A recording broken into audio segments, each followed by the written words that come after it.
मुंबई महानगरपालिकेसाठी आज मतदान होते आणि मतदान केंद्रावर सकाळपासूनच मतदार आहेत, मुंबईकर राजा आहेत, ते या ठिकाणी यायला सुरुवात झाली आणि मतदान प्रक्रिया आहे ते आता सुरू झालेली आहे। आपल्यासोबत काही मतदार आहेत ज्यांनी मतदान केलेलं आहे, त्यांच्याशी आपण चर्चा करणार आहोत। त्याचा वोट किया? हाँ वोट करून आला, मराठीत बोला। हाँ मतदान केलंय? केला आहे बघा, हे बघा आता मतदान केलं आहे। आता काम बराबर होणार की नाही ते आपल्याला यंदा बघायला पडणार। हां आम्ही लोक तो मतदान केलं आहे, हर वर्षी मी मतदान करतो। किती वर्षापासून मतदान? माझ्या 70 वर, माझा 76 उमर आहे माझी, म्हणजे समजा 50 वर्ष जास्ती मी मतदान केलं आहे इंडियासाठी। मुंबईकरांना काय आवाहन कराल मतदान करणार? मुंबईकरांना हे आव्हान देते की आपण जरूर मतदान करा आणि आपली जे तकलीफ आहे काय आहे जे आपला रिप्रेझेंटेटिव्हला सांगा, तर ते लोक काम करणार बराबर। आणि बराबर तुम्ही जेव्हा माणसाला चूज करते, असा माणसाला चूज करा जे आपला देशासाठी, आपला बॉम्बेसाठी काम करणार, तेव्हा आपण बघतोय की या ठिकाणी मतदार आहेत ते सर्व आता सकाळपासूनच मतदान करायला आलेले आहेत आणि या ठिकाणी आपण बघतोय वयोवृद्ध माणसं असतील ते देखील या ठिकाणी मतदान करायला या मतदान केंद्रावर पोहोचलेले आहेत। सकाळी 7 वाजल्यापासून खरं तर मतदान प्रक्रियेला सुरुवात होणार आहे आणि संध्याकाळी 5:30 पर्यंत हे मतदान असणार आहे।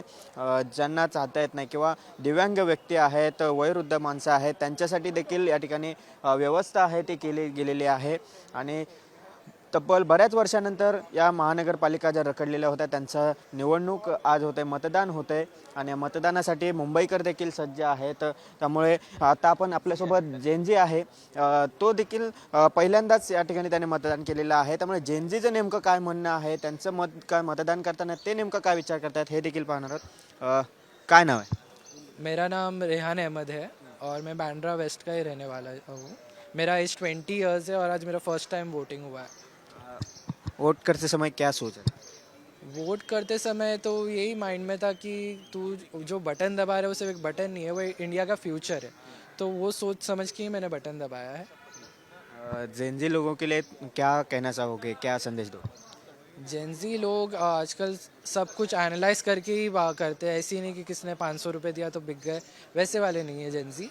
तो जेंजी लोग पूरा एनालाइज करने के बाद ही वोट देते हैं। तो बाकी जेंजी और जेन अल्फ़ा भी जो आने वाले हैं उन लोग के भी यही कहूँगा कि प्लीज़ सोच समझ के वोट दीजिए, जो आपके लिए जेन्युइनली विकास के पीछे विकास की बात करता हो, धर्म की बातें साइड में रखकर विकास की बातें करता हो, एजुकेशन की बातें करता हो, प्लीज़ उसको वोट दीजिए। आपण बघतोय ह्या मतदान प्रक्रियेला सुरुवात झाल्यानंतर वयोवृद्धांपासून जेनजीपर्यंत जे नवीन मतदार आहेत, पहिल्यांदाच मतदान करतायत, ते देखील या ठिकाणी मतदान करायला या मतदान केंद्रावर आलेले आहेत आणि आपले मतदानाचा हक्क, जो पहिलाच मतदानाचा हक्क आहे तो बजावतायत। जेनजी असतील, याशिवाय वयोवृद्ध माणसं आहेत, ती देखील या ठिकाणी मतदान करायला या मतदान केंद्रावर आलेले आपल्याला पाहायला मिळतात। व्हिडिओ जर्नलिस्ट रोहित शिगवणसह गिरीश कांबळे, साम टीव्ही न्यूज, मुंबई।